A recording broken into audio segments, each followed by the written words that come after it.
Thank you very much, President Kagame,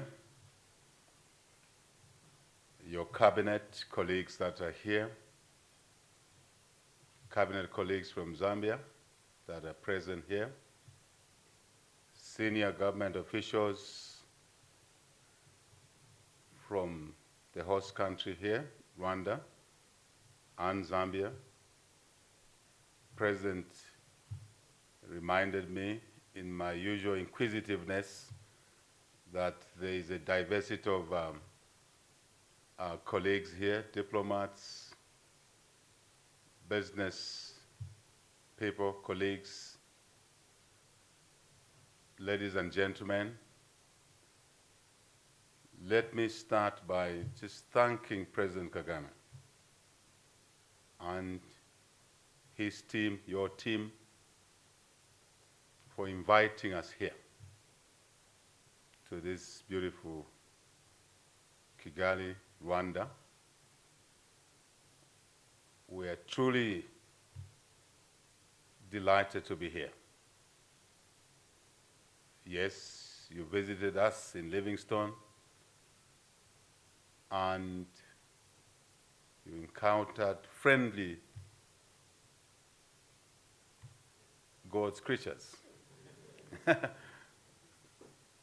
But obviously, the President also promised that his view of the Victoria Force will receive a lot of attention as he returned to Rwanda to promote it.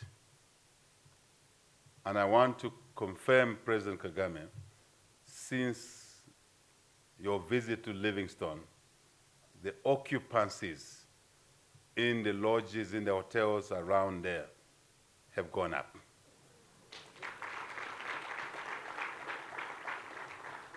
This is not a joke,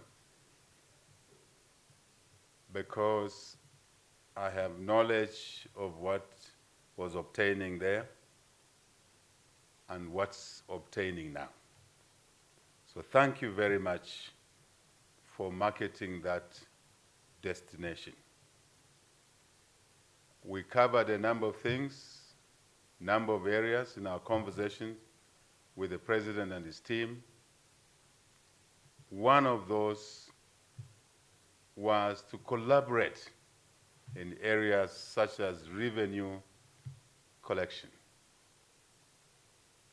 public revenue collection. And today, we have seen a lot of traffic interaction, Mr. President, between your team here and our team in Lusaka. And I did take you to the border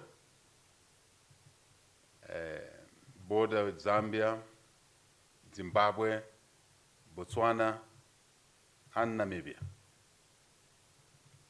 And I must be honest with you, that border is equally busy.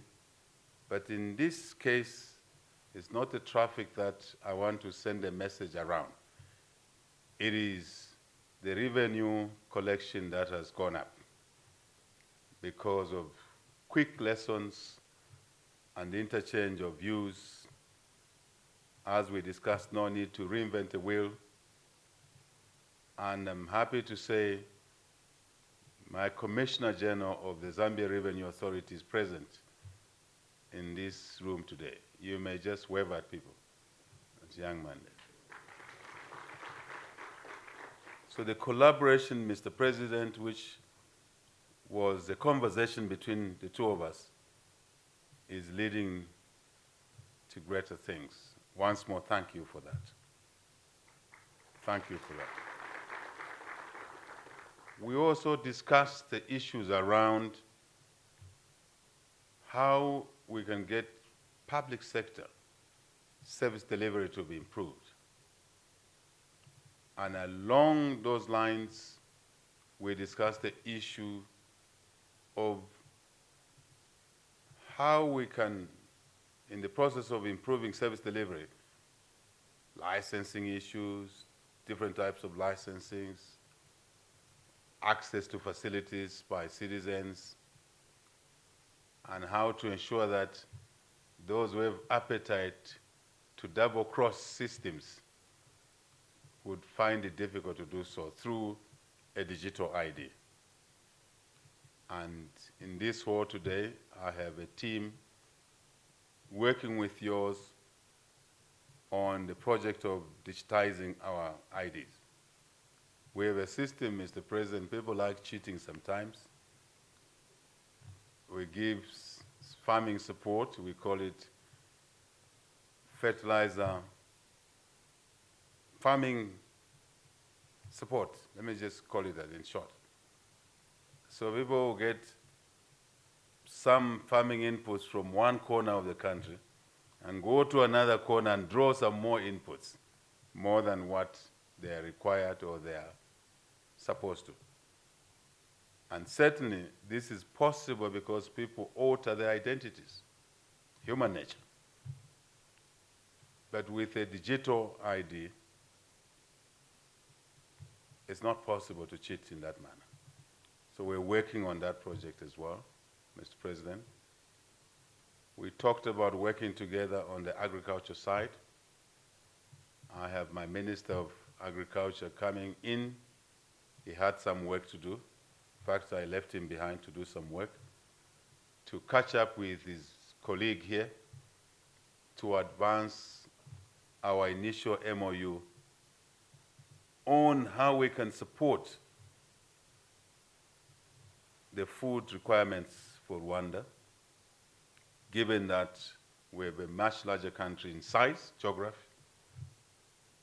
We have hydrological conditions despite climate change.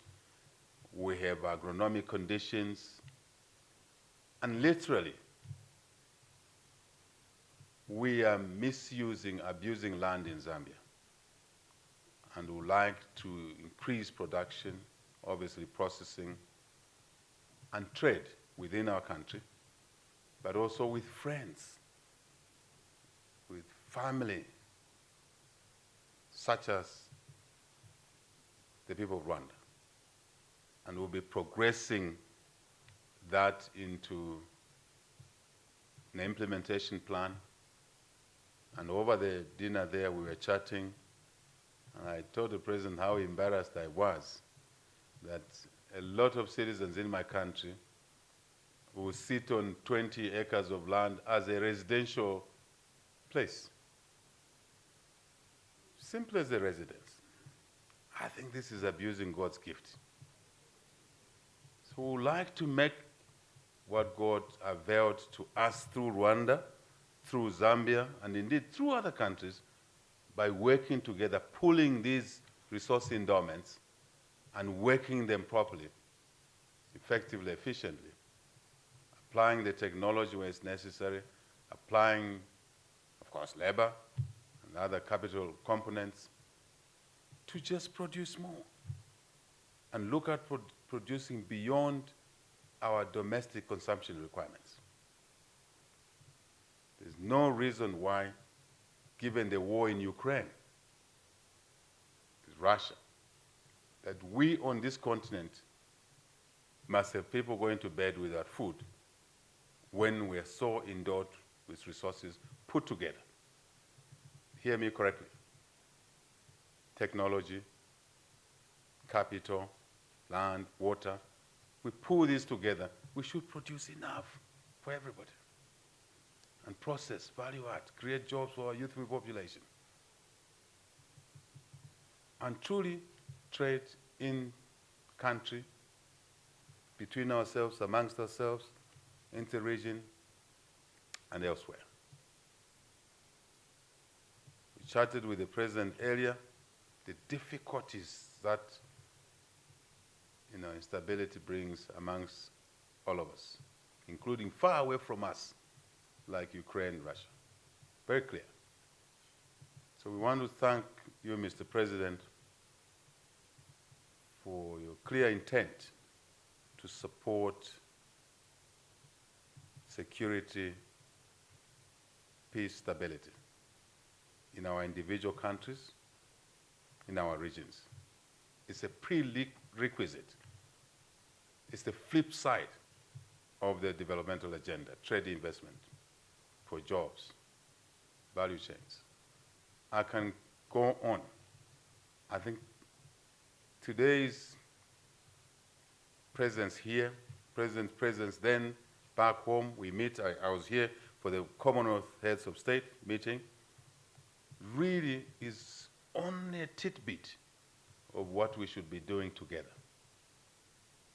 The two of us have limitations, human, maybe skills, maybe time, maybe call it anything. But when we bring all of you together with your different talents, interacting with each other, doing business with each other, getting to know each other better. When I came into the hotel where I am, Mr. President, I found a sizable number of people wanting to say hello to me. So I took time to speak to each one of them. Hello, who are you? What are you doing here? Oh, I'm a student. Oh, I'm a doctor. I'm doing specialized training. Oh, no, I work for this organization. Zambian citizens. I'm sure you are aware that you have a number of Rwandese citizens in Zambia. And my message to Zambians here, do what you came to do. Focus on what you came to do here. And work with your colleagues that are here, brothers and sisters, in a harmonious way.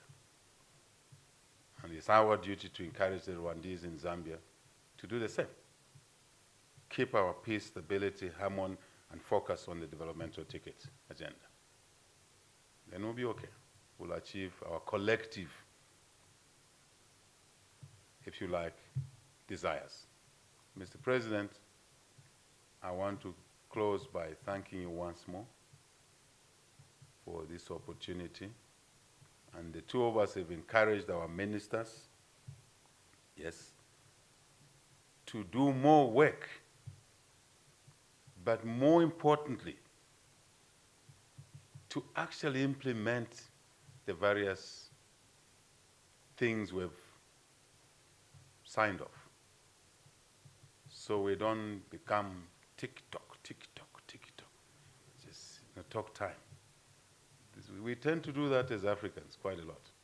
We would like to change that gear. I think there's a lot that we can share with each other, but our encouragement is that get to work. We are 21 months in government, and when we look into our own systems, we can do things much better, because that's what is required. The things that Rwanda has done well already, we don't want to reinvent the wheel. Part of what we're here for. Mr. President, thank you very much. Thank you to the people of Rwanda.